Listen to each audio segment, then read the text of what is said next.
नमस्कार मेरे प्रिय दर्शकों, स्वागत है सभी का टाइम्स ड्राइव शो के एक और नए एपिसोड में, जो है आपका वन स्टॉप डेस्टिनेशन जब बात होती है नए लॉन्चेस, रिव्यूज या फिर ऑटोमोबाइल जगत से जुड़ी हुई खबरों की। तो क्या है आज के शो में खास, आइए जानते हैं। आज के टाइम्स ड्राइव शो में मिलेंगे किया सोनेट के फेसलिफ्ट अवतार से, और उसके बाद जानेंगे कितनी बदली है 2024 टीवीएस अपाचे RTR 160 4V, और अंत में ट्रैक पर परखेंगे औरहा की पहली इलेक्ट्रिक बाइक मेंटेस को।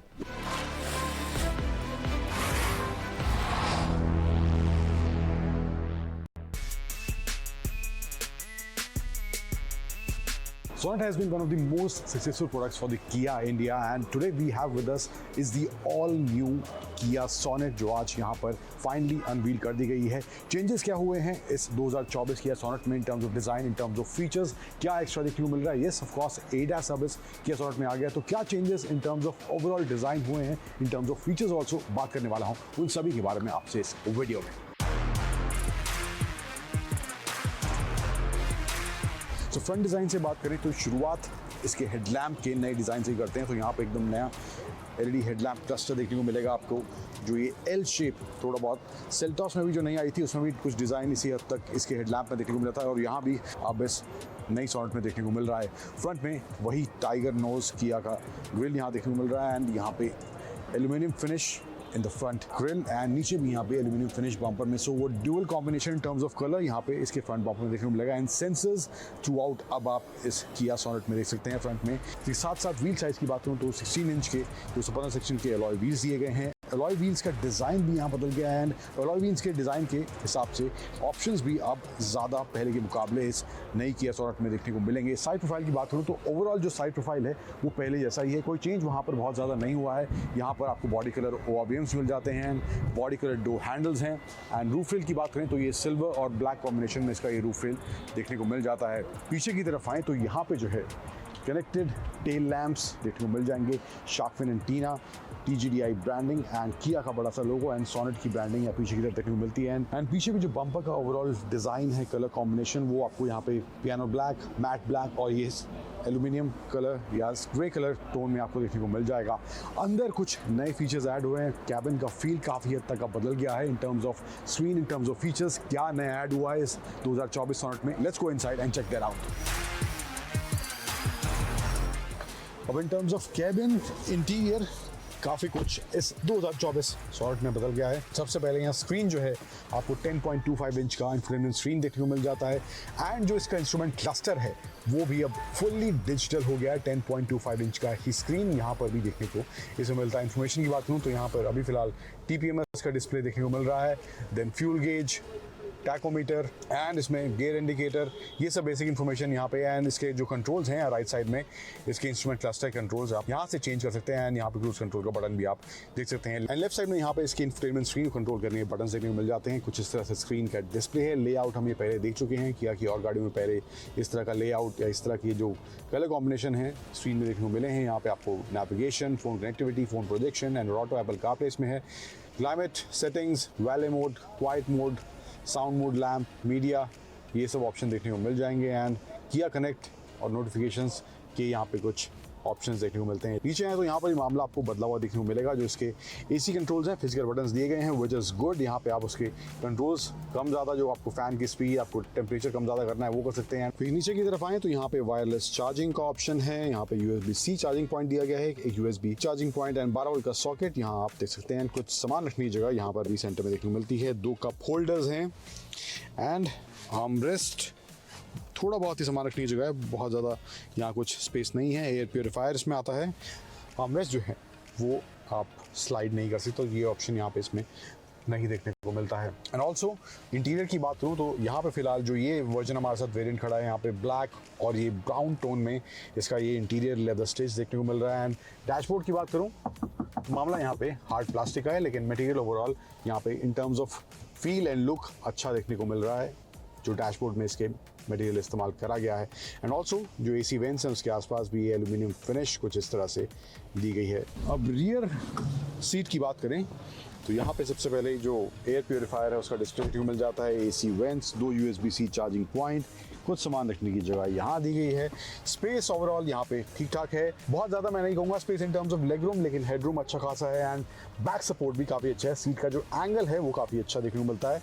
आर्मरेस्ट विद 2 कप होल्डर्स यहाँ पे इस किया सोनेट की पिछली कतार में देखने को मिल जाते हैं एंड ऑल्सो सनरूफ कुछ इस तरह से यहाँ पे देखने को मिल जाती है इस किया सोनेट के अंदर। एडजस्टेबल हेडरेस्ट पीछे के 2 पैसेंजर्स के लिए दिए गए हैं एंड आगे भी ऑफ कोर्स एडजस्टेबल हेडरेस्ट देखने को मिल जाते हैं। 3 लोगों की बात करें तो थोड़ा एडजस्ट करके बैठ सकते हैं, बट ओवरऑल जो स्पेस है 2 लोगों के हिसाब से काफ़ी अच्छा देखने को मिलता है। एंड यहाँ पे आपको ये सन ब्लाइंड्स भी अब पीछे की कतार के लिए पैसेंजर्स के लिए यहाँ पे ये सन ब्लाइंड्स भी दोनों विंडोज़ में आपको पीछे देखने को इसमें मिल जाएंगे। तो ये भी एक नया एडिशन यहाँ पे इस किया सोनेट में हुआ है। अब in terms of engine option and transmission क्या इस किया सोनेट में ऑफर करा गया है उसको भी एक बार बताते हैं। अब इंजन ऑप्शंस की बात करें तो इसमें एक 1.2 लीटर पेट्रोल इंजन का ऑप्शन है, एक 1 लीटर टर्बो GDI का ऑप्शन है, एक 1.5 लीटर डीजल का ऑप्शन दिया गया है। ट्रांसमिशन की बात करूं तो 1.2 पेट्रोल में सिर्फ 5 स्पीड मैनुअल का ऑप्शन है एंड 1 लीटर जो टर्बो इंजन है उसमें 6 स्पीड IMT और 7 स्पीड DCT का ऑप्शन दिया गया है। एंड डीजल में 3 ट्रांसमिशन के ऑप्शन है, 6 speed manual, 6 speed IMT and 6 speed automatic का ऑप्शन इस 2024 की असॉर्ट में इन terms of transmission diesel engine में दिया गया है। प्राइस का जो अनाउंसमेंट है जनवरी के आसपास का होने वाला है and in terms of feel, in terms of overall design, features, ये कुछ तब्दीलियां इस नई किया सॉर्ट में देखने को मिल रही हैं।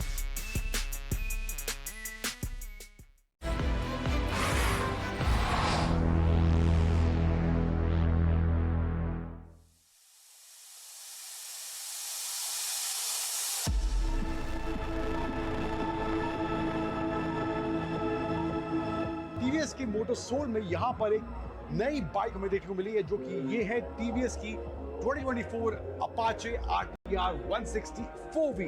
कुछ चेंजेस अब इस नए वर्जन में, इस नए अपाचे में देखने को मिल रहे हैं। तो क्या विजुअली और क्या मैकेनिकल चेंजेस इस अपाचे में करे गए हैं बताने वाला हूं, वो सभी मैं आपको इस वीडियो में।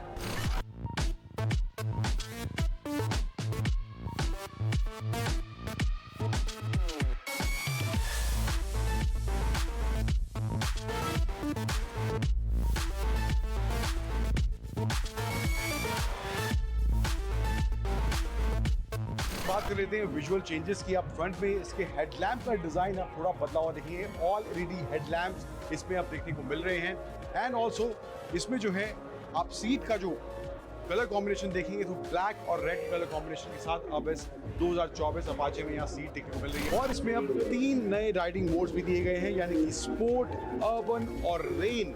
ये 3 नए राइडिंग मोड्स अब इस 2024 अपाचे में देखने को मिल रहे हैं 160 4V में। इसके साथ साथ अब जो और मैकेनिकल चेंजेस थोड़े बहुत इस बाइक में हुए हैं, हालांकि इंजन सेम है, कोई बदलाव नहीं हुआ है। पावर डिलीवरी बहुत ही माइन्यूट सा फर्क है, बट ओवरऑल सब कुछ पहले जैसे ही in terms of power train and इसमें जो अलॉय व्हील्स दिए गए हैं वो भी अब ये रेड पेंट स्कीम के साथ आप यहाँ पर देख सकते हैं जो इस टीवीएस की अपाचे RTR 160 4V में दिए गए हैं। इसके साथ साथ एक और जो चेंज इस टीवीएस की अपाचे में हुआ है वो है इन टर्म्स ऑफ वेट। इसका जो वेट है वो पहले के मुकाबले 2 kg कम हो गया है, यानी कि 2 किलो कम वेट इस अपाचे में देखने को मिलेगा। और इसमें जो इंजन दिया गया है, अगर पावर फिगर्स की बात करूँ तो वो 160 सीसी का इंजन है, तकरीबन 14.5 bhp के आसपास पावर जनरेट करता है एंड टॉर्क की बात करूँ तो अराउंड 14.5 न्यूटन मीटर का मैक्स टॉर्क ये इंजन जनरेट करता है। 5 स्पीड के बॉक्स में देखने को मिलता है और इसके साथ साथ फ्रंट में टेलीस्कोपिक फोक्स हैं एंड रियर में मोनोशॉक देखने को मिल जाता है इस अपाचे RTR 160 4V 2024 में। फ्यूल टैंक की बात करूं तो 12 लीटर का फ्यूल टैंक दिया गया है। ग्राउंड क्लियरेंस की बात करें तो 180 मिलीमीटर की है एंड सीट हाइट की बात करें तो 800 मिलीमीटर की सीट हाइट इस 2024 अपाचे में देखने को मिलती है। और एक और मेजर चेंज हुआ है इन टर्म्स ऑफ सेफ्टी, वो है इसमें अब ड्यूअल चैनल ABS का ऑप्शन इस टीवीएस की अपाचे में देखने को मिलता है। तो ये कुछ बदलाव अब इस नई 2024 टीवीएस अपाचे RTR 160 4V में देखने को मिल रहे हैं। कलर स्कीम्स की बात करूं तो एक ये कलर है ब्लू में, जो टीवीएस रेसिंग का कलर आता है वैसा ही कुछ इसका कलर है एंड इसमें जो है मैट ब्लैक कलर का ऑप्शन भी इसमें दिया गया है। और कीमत की बात करूं तो 1,35,000 के एक्स शोरूम प्राइस पर टीवीएस ने इसको लॉन्च कर दिया है।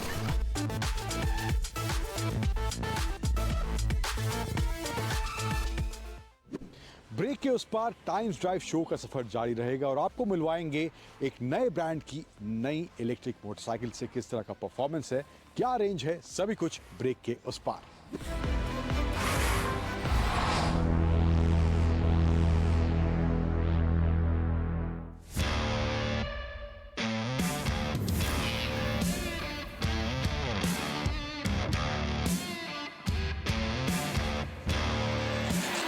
आने वाले समय में ऑटोमोबाइल्स का भविष्य किस तरह का होने वाला है, किस तरह की टेक्नोलॉजी पर वो दौड़ने वाले हैं, काफ़ी हद तक अब वो तय हो चुका है। और इस टेक्नोलॉजी की मदद से कुछ पुराने और बहुत से नए मैन्युफैक्चरर्स इस दौड़ में शामिल हो चुके हैं। कुछ प्रोडक्ट्स हम ऑलरेडी देख चुके हैं, लेकिन एक और नया product as an electric vehicle लेकर आई है औरहा कंपनी का नाम है, और ये उनकी इलेक्ट्रिक बाइक है पहली, जिसका नाम है मेंटिस। तो क्या डिफरेंट इस औरहा की इलेक्ट्रिक बाइक में देखने को मिलता है, किस तरह का परफॉर्मेंस है, किस तरह की रेंज है, क्या डिजाइन में ऑफर करा गया है और क्या फीचर्स औरहा की इस मेंटिस इलेक्ट्रिक बाइक में देखने को मिलते हैं।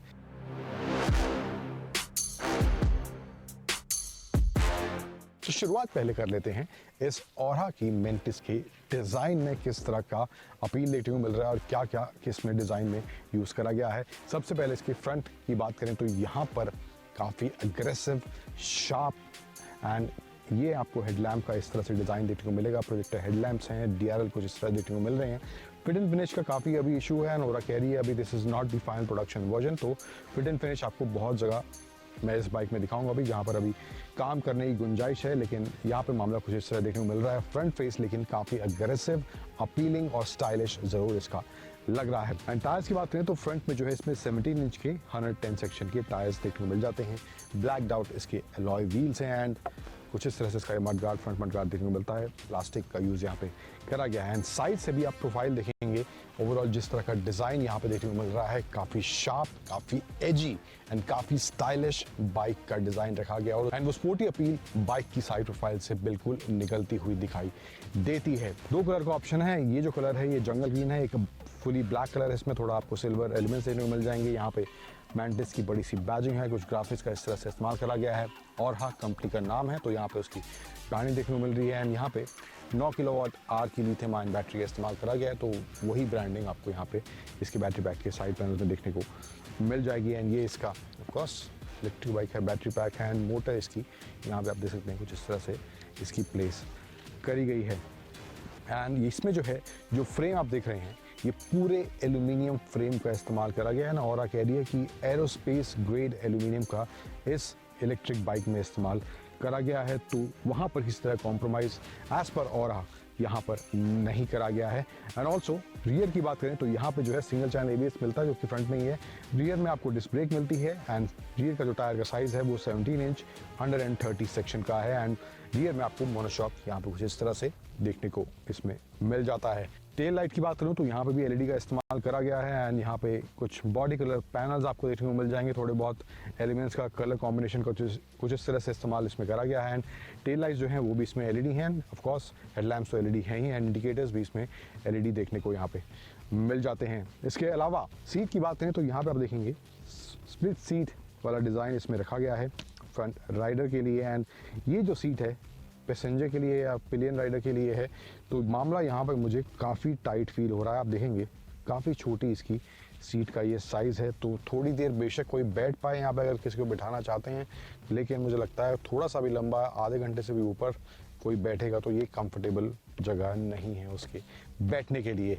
देन एक और डिज़ाइन में जो आपको नयापन देखने को मिलेगा वो है इसके टैंक वाले एरिया में। उमूमन आइस व्हीकल में तो पेट्रोल जाता है, लेकिन इलेक्ट्रिक में भी जो बाइक्स हमने देखी हैं वहाँ पर भी आइस वाला ही डिज़ाइन बरकरार रखा गया है, लेकिन यहाँ पर जो है टैंक की बजाय, प्रॉपर जो टैंक का शेप है उसकी बजाय यहाँ पे ओपन कुछ इस तरह से इसका ये डिज़ाइन रखा गया है। आई डोंट नो क्यों रखा गया है, इसका पर्पस क्या है। एक जो पर्पस ऑब्वियसली है वो है इसका ये चार्जिंग पोर्ट यहाँ पे है, तो ये आप यहाँ से एक्सेस कर सकते हैं। बट किस तरह से ये बाइक की राइडिंग में फ़र्क डालता है, राइड के दौरान थोड़ा बहुत हमें पता चलेगा। बट मुझे लगता है यहाँ पे अगर ये क्लोज होता तो कुछ स्पेस थोड़ा बहुत सामान रखने के लिए या मोबाइल रखने के लिए यहाँ पे ज़रूर इसमें बन सकता है। बट अभी फ़िलहाल कुछ ये डिज़ाइन और इस इलेक्ट्रिक बाइक में ऑफर कर रही है। एंड राइट साइड में आए तो यहाँ पे इसके हैंडल बार में kill switch, headlamp switch and यहाँ पे इग्निशन स्विच देखने को इसमें राइट साइड में मिल जाएगा। एंड लेफ्ट साइड में ये मोड का बटन दिया गया इसकी स्क्रीन कंट्रोल करने के लिए, इंडिकेटर्स, हॉर्न, पीछे इसका high beam low beam switch दिया गया है। उसी के नीचे एक और स्विच दिया गया है जो कि इसके हैज़र्ड लाइट का स्विच है। आपको ऑन करके दिखाता हूँ कुछ इस तरह से, यहाँ पे इसकी हैज़र्ड लाइट्स आपको जलती हुई दिखेंगी। थोड़ा बहुत फिट एंड फिनिश का मामला यहाँ पे भी है, ओपन या कहें कि एक्सपोज्ड यहाँ पे नट्स या एलिमेंट्स कुछ दिख रहे हैं जो अच्छे नहीं लग रहे हैं। बाइक की थोड़े जो अपील है उसको थोड़ा कमतर कर रहे हैं, लेकिन अभी फ़िलहाल मामला यहाँ पे है। थोड़ा यहाँ पे भी आप देखेंगे पैनल्स का जो मैं कह रहा था फिट एंड फिनिश में, यहाँ पे भी जो पैनल्स हैं यहाँ पे है टैंक के दोनों साइड में जो पैनल्स हैं, काफ़ी अभी मुझे लगता है यहाँ पर फिट एंड फिनिश को लेकर काम करने की गुंजाइश इसमें बाकी है। एंड ओवरऑल जो फील है बाइक के जो प्लास्टिक वाले पार्ट्स है वहाँ पर काफ़ी जगह थोड़े लूज एंड्स मुझे देखने को मिल रहे हैं। अब स्क्रीन वाले पार्ट पर हैं, आप देख रहे हैं मैंने चश्मा पहना हुआ है, मुझे अच्छे से स्क्रीन दिख नहीं रही है तो मुझे चश्मा हटा के स्क्रीन देखनी पड़ रही है। बट एक जो इशू इसकी स्क्रीन को लेकर ही मुझे फेस हुआ वो है, अगर बाइक जब बंद होती है, अभी मैं बंद नहीं कर रहा क्योंकि उसमें काफ़ी टाइम लग जाएगा, तो बाइक ऑन करने के बाद स्क्रीन एटलीस्ट 1 से 1.5 मिनट लेती है इसके डिस्प्ले को ऑन होने में। तो ये भी एक इशू भी फिलहाल इनके सॉफ्टवेयर में यहाँ पर इन टर्म्स ऑफ स्क्रीन देखने को मिल रहा है। अदरवाइज ये 5 इंच का TFT स्क्रीन है, कलर डिस्प्ले है, जहाँ पर आपको रेंज का information, battery percentage, speedometer, trip meter, ये सब इन्फॉर्मेशन है। जो मोड का बटन दिया गया है लेफ्ट साइड में, इसको मैं प्रेस करूँगा तो यहाँ पे नेविगेशन आ जाएगा एंड सेटिंग्स, राइड एनालिटिक्स का ऑप्शन है, सर्विस इंटरवल, ये सब ऑप्शन आपको यहाँ पे हैं, एक्सेस इनको आप कर सकते हैं। लॉन्ग प्रेस करूँगा तो यहाँ पे ये वापस मेन स्क्रीन पे आ जाएगा। तो ये कुछ इस तरह से इसकी स्क्रीन में ऑफर करा गया है इस ओरा की मेंटिस इलेक्ट्रिक बाइक में। तो इसके अलावा एक और एलिमेंट मैं आपको इसका दिखाता हूँ राइडिंग पोस्चर को लेकर। तो अपराइट है एंड फुट पेग्स थोड़ा पीछे की तरफ है, तो वो स्पोर्टी आपको फील भी बाइक को चलाते वक्त आएगा। एंड ये कुछ एंगल इसका बैठते वक्त बनता है इस ओरा की इलेक्ट्रिक बाइक में। एंड ओवरऑल फील जो है, जो ओवरऑल पोस्चरिंग जो है मुझे कंफर्टेबल अभी फ़िलहाल लग रही है। चलाने के दौरान कैसी है उसकी आगे बात करेंगे। अब इस ओरा की इलेक्ट्रिक बाइक में जो बैटरी पैक, जैसा कि मैंने आपको बताया 9 किलोवाट आवर का बैटरी पैक इसमें दिया गया है। किस तरह का पावर है, किस तरह का टॉर्क है, किस तरह की रेंज, अभी फिलहाल इस छोटे से ट्रैक पर हम इसको चला रहे हैं, किस तरह की रेंज में डिप देखने को मिल रहा है एंड किस तरह का परफॉर्मेंस इस ओरा की इलेक्ट्रिक मेंटिस बाइक का है, आगे बढ़ते हैं और बात करते हैं उसके बारे में। तो बैटरी पैक इसमें दिया गया है 9 किलोवाट आवर का, तकरीबन 27 bhp के आसपास पावर है। मैक्स टॉर्क जो है वो है 93 न्यूटन मीटर्स का और 0 to 100 ये टच करती है 8.9 सेकंड्स में। और रेंज जो ओरा क्लेम कर रही है इस मेंटिस की वो है 221 किलोमीटर IDC एस्टिमेशन के तहत। बट इस ओरा की मेंटिस में किसी भी तरह का कोई मोड नहीं दिया गया, यानी आप बाइक को 80-90 बैक टू बैक चला सकते हैं एंड उसकी रेंज भी उसी हिसाब से ही डिप होगी अगर आप उसको उसी मोड में चला रहे हैं, क्योंकि मोड इसमें और है नहीं, आपको उसी पर्टिकुलर एक ही मोड में चलाना पड़ेगा जो इसमें दिया गया है। और उसमें मुझे लगता है रेंज काफ़ी जल्दी डिप्लीट होगी और ये 220 का जो नंबर है इससे काफ़ी कम रेंज मुझे लगता है 120-130 के आसपास की रेंज निकाल दे उस तरह की स्पीड या उस तरह की कंडीशंस के हिसाब से, तो मुझे लगता है वो एक डिसेंट रेंज मानी जाएगी। लेकिन अब परफॉर्मेंस वाले फैक्टर की बात करें तो वहाँ पर इनिशियल जो बाइक का पिकअप है अच्छा है, वही इलेक्ट्रिक वाला फील जो अमूमन इलेक्ट्रिक व्हीकल्स में हम देखते हैं वैसा ही तेज तर्रार शुरुआत से बाइक में फील होता है, लेकिन उसके बाद मामला थोड़ा फ्लैट होता हुआ दिखाई देता है। लेकिन बाइक की टॉप स्पीड 135 किलोमीटर के आसपास है, तो वो काफ़ी ग्रेजुअली बाइक फिर धीरे धीरे पकड़ती है। हालांकि इसको अभी मैंने सिर्फ एक छोटे से ट्रैक पर ही जहाँ पर इसका टेस्ट राइड था वहीं पर चलाया है, रियल वर्ल्ड कंडीशन में चलाने का मौका नहीं मिला है। तो यहीं पर जो थोड़ा बहुत एक्सपीरियंस इस बाइक के साथ हुआ उस हिसाब से मैं आपको ये अपना अनुमान बता रहा हूँ। एंड परफॉर्मेंस को लेकर या राइड क्वालिटी हैंडलिंग की बात करें तो वहाँ पर एक और इशू मुझे देखने को बाइक में जो मिला है वो है इसमें किसी भी तरह का रीजनरेटिव मोड नहीं दिया गया है। अब इसमें होता क्या है, जैसे ही मैंने बाइक का एक्सेलरेशन छोड़ा तो वहाँ पर एक सडन ब्रेक वाला झटके वाला फील बाइक में आता है और ऐसा लगता है कि आप इसको तीसरे यानी कि लेवल होते हैं अमूमन रीजनरेशन मोड्स के, तो तकरीबन इसके टॉप रीजनरेशन लेवल पर आप इसको चला रहे हैं तो उस तरह का झटका इस बाइक में एक्सेलरेशन छोड़ने के बाद महसूस होता है। और वो ये जो है काफ़ी सरप्राइजिंग मुझे लगा, स्पेशली टर्न्स पर जब मैं बाइक को धीरे कर रहा था, एक्सेलरेशन छोड़ रहा था, तो वहाँ पर मुझे बाइक में उस तरह का कुछ झटका सा देखने को मिल रहा है जो कि मुझे लगता है इसमें रीजनरेशन मोड नहीं दिया गया है, उसकी वजह से आपको वो हार्ड स्टॉपेज वाला ही फैक्टर महसूस हो रहा है इसका एक्सेलरेशन छोड़ते वक्त। बात करूँ अब मैं सीट के हिसाब से तो राइडर का जो सीट है काफ़ी कंफर्टेबल है, पोस्चरिंग मुझे इसकी काफ़ी अच्छी लगी है, रिलैक्स्ड है एंड उसके साथ साथ इसमें एक स्पोर्टी स्टांस भी बाइक में देखने को मिलता है। फुट पैक्स थोड़े से पीछे की तरफ प्लेस करे गए हैं, तो sporty stance plus relax posturing वाला फैक्टर मुझे इसमें काफ़ी अच्छा देखने को मिला है इस ओरा की मेंटिस में। ब्रेकिंग की बात करूँ तो सिंगल चैनल ABS इसमें आता है, तो ब्रेकिंग भी प्रिसाइज है, काफ़ी अच्छी बाइट है और किसी भी तरह की दिक्कत तेज़ रफ्तार धीमी रफ्तार में मुझे ब्रेकिंग को लेकर इस मेंटिस में देखने को नहीं मिली है। अब ओवरऑल एज ए प्रोडक्ट की बात करें 3,60,000 का एक्स शोरूम इसका प्राइस रखा गया है। अप्रैल 2024 से इसकी डिलीवरी स्टार्ट होने वाली है और पहले जो 1000 कस्टमर्स हैं वो 10,000 का अमाउंट देकर इसको बुक करा सकते हैं। उसके बाद जो है आपको 25,000 का अमाउंट देकर इस बाइक को बुक कराना होगा। लेकिन मुझे लगता है उस फेज़ में जाने से पहले ऑरा को अभी इस बाइक में काफ़ी कुछ सुधारने की ज़रूरत है। Fit and finish off course वहाँ पर काफ़ी इंप्रूवमेंट की गुंजाइश है। जो पिलियन सीट है वो मुझे लगता है थोड़ी सी और ब्रॉड होनी चाहिए। वहाँ पर अगर कोई बैठा है तो ज़्यादा देर तक मुझे लगता नहीं कंफर्टेबली बैठ सकता है। इसके अलावा जो राइड के दौरान मुझे कुछ इश्यूज फेस हुए तो वहाँ पर ही मुझे लगता है थोड़ा और काम करने की ऑरा को भी ज़रूरत है। एंड जो इसका स्क्रीन दिया गया है वो भी बूट होने में काफ़ी टाइम लेता है। बाइक को टर्न ऑन करने के बाद भी तकरीबन 1.5 मिनट के आसपास उसका स्क्रीन ऑन होने में टाइम लेता है। तो काफ़ी एरियाज हैं जहां पर अभी भी इम्प्रूवमेंट की गुंजाइश है और मुझे लगता है कस्टमर्स को बाइक डिलीवर करने से पहले ऑरा को ये सब इश्यूज सुधार लेने चाहिए ताकि इसका जो प्राइस है 3,60,000 एक्स शोरूम का वो भी जस्टिफाई हो सके। और अगर अगले कुछ महीनों में ऑरा इन सब चीज़ों पर काम कर लेती है, इनको सुधार लेती है, तभी ये ऑरा की मेंटेस इलेक्ट्रिक बाइक कस्टमर्स के भरोसे पर खरी उतर सकती है। हमेशा की तरह एक बार फिर वक्त हो चला है आपसे विदा लेने का, लेकिन आज के शो से जुड़े आपके कुछ सवाल या कुछ सुझाव हैं तो आप हमें टाइम्स ड्राइव के सोशल मीडिया हैंडल्स पर वो भेज सकते हैं। हमेशा की तरह एक बार फिर wear your seat belt while driving, wear your helmet while riding, drive safe, ride safe. Thank you for joining, bye bye.